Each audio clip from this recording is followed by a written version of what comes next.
मेरठ से सामने आया है एक ऐसा मामला जहां निजी फैसला सार्वजनिक टकराव में बदल गया है। नमस्कार, मैं सूफिया मिर्जा, आप देख रहे हैं इनकलाब हिंदी।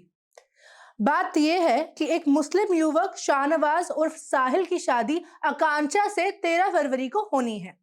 दोनों परिवार की सहमति से तय इस शादी को अब कुछ हिंदूवादी संगठन लव जिहाद बता रहे हैं।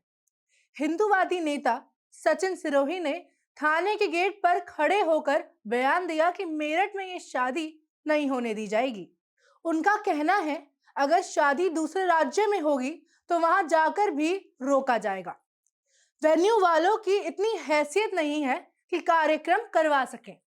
उनकी इस टिप्पणी को आप खुद सुनिए। वो पैसे वाले लोग हैं, जो लड़की के परिवार है और जो दूसरा व्यक्ति है उसके प्रभाव में है, और अब उन दोनों परिवारों ने ये तय कर लिया है कि हमें शादी करनी है। वो यूपी में ना करें, दिल्ली में, हरियाणा में, कहीं जाके कर लें। जहाँ जाएंगे वहीं पहुंचेंगे। अभी तो मेरठ के मंडपों में पहुंचे। एक एक पल पल की न्यूज इनकी सब मिल रही, कहाँ जा रहे हैं, क्या कर रहे हैं। लव जिहाद तो आप कह रहे हो ना, लेकिन उनका जो लव अफेयर है, बहुत लड़कियां मर गई लव जिहाद में। उनका क्या कर लिया सरकारों ने, प्रशासन ने। हम बच्चियों को हम देते, इन्हें पूछते रहें, देते रहें इन्हें। एक भी लड़की जो हमारी नजर में रहेगी उसे जाने नहीं देंगे। मतलब उनको चेज भी करेंगे। हाँ बिल्कुल करेंगे, चेज भी। गुंडागर्दी हुई ना। अरे देखिए, आप इसे गुंडागर्दी कह लो, कुछ कह लो। अगर मेरी बच्ची होती तो अब तक उठा के इसे ना घर में बंद करता। पहले तो बच्ची तो मेरी घर में रहती, मैं इसे उठा के बंद करता। जो लड़का है उसकी बात, हाँ, उस लड़के को बंद करता पहले लाके। क्योंकि बच्ची कंट्रोल में, हमारे ही संस्कार कहीं ना कहीं ऐसे हैं जिन संस्कारों की वजह से, और कुछ संस्कार क्या, कुछ ट्रेजेडी उन्हीं लोगों को टारगेट कर रहे हैं जिन लोगों के जो है बाप नहीं है, एक्सपर्ट डेथ हो गई, भाई नहीं है, तो एक सॉफ्ट कॉर्नर महिला का होता है। अच्छा, अभी आपने एप्लीकेशन दी है इनके चाचा ने, और चाचा ने थाने में भी दी है एप्लीकेशन। हम थाने में खड़े हैं, एफआईआर वगैरह कराएंगे। और एडीएम सिटी को भी जो है, डीएम साहब को, मुख्यमंत्री जी के नाम एप्लीकेशन दी है डीएम साहब द्वारा। वेन्यू वालों को भी बताया है कि वो यहाँ कार्यक्रम होने दें या नहीं होने दें। वेन्यू वाले कैंसिल ही करेंगे, क्योंकि हम किसी भी कीमत पे कार्यक्रम होने नहीं देंगे। ना सगाई, ना शादी, ना रिसेप्शन, कुछ भी नहीं होगा। वहीं आकांक्षा ने साफ कहा है कि ये शादी उनकी अपनी मर्जी से हो रही है और किसी दबाव में नहीं है। विवाद के बीच आकांक्षा ने भारत समाचार से बात करते हुए साफ शब्दों में अपनी बात रखी। आप खुद देखिए। मेरे को हाईलाइट कर रहे हैं कि नाम आकांक्षा है, एज ये है और उसको बहला फुसला के शादी की है। ऐसा कुछ भी नहीं है। मेरी फैमिली इस चीज़ के लिए रेडी है, और मेरी फैमिली और शाहवेज की फैमिली पिछले 6-7 साल से एक दूसरे को जानती है। और जो लोग बोल रहे हैं कि उसने अपना नाम छुपा के मेरे से दोस्ती की, ऐसा कुछ भी नहीं है। क्योंकि मैं बौद्ध धर्म को मानने वाली हूँ और मेरी शादी भी बौद्ध रीति रिवाज के ही अकॉर्डिंग होने वाली थी। तो ये मेरा ही सजेशन था कि जब मैं शादी इस रिवाज से कर रही हूँ तो मैं उसका नाम अपने घर पर साहिल रखूंगी। ये निक नेम था उसका। ये नहीं है कि मुझे छुपाया गया था उससे ऐसा, क्योंकि उसका नाम शाहवेज है। मेरे को पता था उसका नाम शाहवेज है, मेरी पूरी फैमिली को पता है उसका नाम शाहवेज है।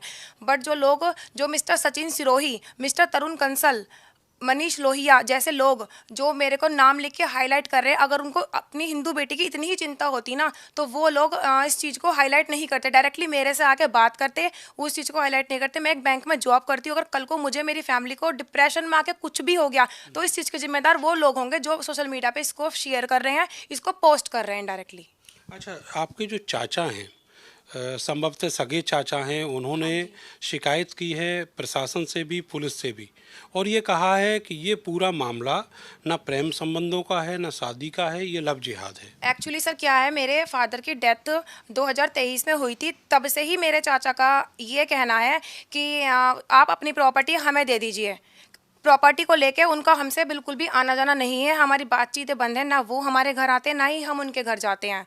इवन जो फंक्शंस हैं मैं ऑर्गेनाइज कर रही थी, उनको उस चीज़ के सब पता है, वो पूरा रेडी थे। इवन वो मेरे घर से खुद भी कार्ड्स लेकर गए हैं डिस्ट्रीब्यूट करने के लिए।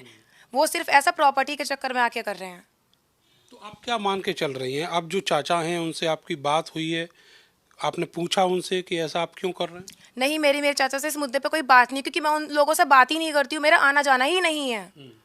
लेकिन आपने कहा वो कार्ड वगैरह भी लेके गए। हाँ, वो कार्ड वगैरह लेकर गए हैं सर। जब शादी वाला पार्ट आया तो मुझे लगा कि चलो कोई नहीं, एक फैमिली मेंबर है, बातचीत एक अपनी जगह हो गई है। शादी वाला मैटर ऐसा होता है कि सब लोगों के साथ होता है, ठीक है। तो मैंने बोला कि उनको भी ऐसा शादी, उन्होंने बोला कि ठीक है, हमें कोई दिक्कत नहीं है, तुम शादी कर रहे हो, तुम जानते हो, पहचानते हो। मैंने बोला कि हाँ, मैं उस बंदे को जानती हूँ। इवन मेरी मदर से आके भी मिले, उन्होंने सारी बात की कि ठीक है, हमें कोई दिक्कत नहीं है, आप शादी करो। बट अब मुझे नहीं पता कि वो ऐसा किसके दबाव में आके बोल रहे हैं, उनसे कौन बुलवा रहा है, वो वही जाने। अच्छा, आपने बताया कि आप वो बौद्ध धर्म को मानने वाली हैं, जबकि इस पूरे मामले को हिंदू मुस्लिम वाला एंगल दिया जा रहा है। सर मैं बौद्ध धर्म को मानने वाली हूँ, मेरी शादी भी बहुत रीति रिवाज से ही होने वाली थी, बट लोगों ने बिना जाने बिना जांच पड़ताल के इस मैटर को बिना मतलब हिंदू मुस्लिम तरीके से जोड़ दिया है। जो कि लोग बार बार बोल रहे हैं कि शाहवेज ने अपना नाम छुपा के मेरे से दोस्ती की है, ऐसा कुछ भी नहीं है। मुझे पता है कि उसका नाम शाहवेज है और उसका नाम साहिल मैंने ही चेंज किया है, मैंने ही उसका निकनेम साहिल रखा है। उस बंदे ने कुछ भी नहीं छुपाया है मेरे से, ना कुछ छुपा है। जिहाद बिहाद जैसी बात कोई आपकी? नहीं, ऐसा कुछ भी नहीं है सर, लव जिहाद ऐसा कुछ भी नहीं है। और मैं मैच्योर हूँ, मुझे पता है मुझे क्या करना है क्या नहीं करना है, और मैं कुछ भी करने के लिए फ्री हूँ। कोई मुझे रोक नहीं सकता इस चीज़ के लिए। अच्छा, 2 या 3 वेन्यू हैं जहाँ पर आपकी पूरी शादी के कार्यक्रम ऑर्गेनाइज होने हैं, तो वहाँ पर कोई व्यवधान ना हो। सर एक्चुअली क्या है, इन लोगों ने क्या किया है कि जो रिजॉर्ट्स हैं जो मैंने बुक किए थे, वहाँ पर इन लोगों ने बोला है कि रिजॉर्ट वाले का मेरे को फ़ोन आता है कि लोग हमको धमकी दे रहे हैं। लोग इस तरह गुंडागर्दी पे उतर चुके हैं कि वहाँ फ़ोन करके धमकी दे रहे हैं कि अगर आप शादी कराओगे तो हम ऐसा कर देंगे, हम वैसा कर देंगे। मेरे को भी कल से अननेसेसरी कॉल्स आ रहे हैं, मेरे को धमकी भरे फ़ोन आ रहे हैं कि आप ऐसा कर दोगे, हम आपके साथ ऐसा कर देंगे। मैं मुख्यमंत्री योगी जी से यही बोलना चाहूँगी कि मुझे पूरी प्रोटेक्शन चाहिए, और ना ही मैं हिंदू रीति रिवाज को मानती हूँ। मैं सिर्फ बौद्ध धर्म को मानती हूँ, बौद्ध धर्म की मानने वाली हूँ। मेरी शादी जिससे भी होगी, जब भी होगी, बौद्ध रीति रिवाज से होगी। कृपया इस मामले को हिंदू मुस्लिम तरीके से जोड़ कर ना देखा जाए। हम एक डेमोक्रेटिक देश में रहते हैं जहाँ संविधान हर बालिग नागरिक को अपनी मर्जी से जीवन साथी चुनने का अधिकार देता है, लेकिन जमीनी हकीकत अक्सर इससे उल्टी नजर आती है।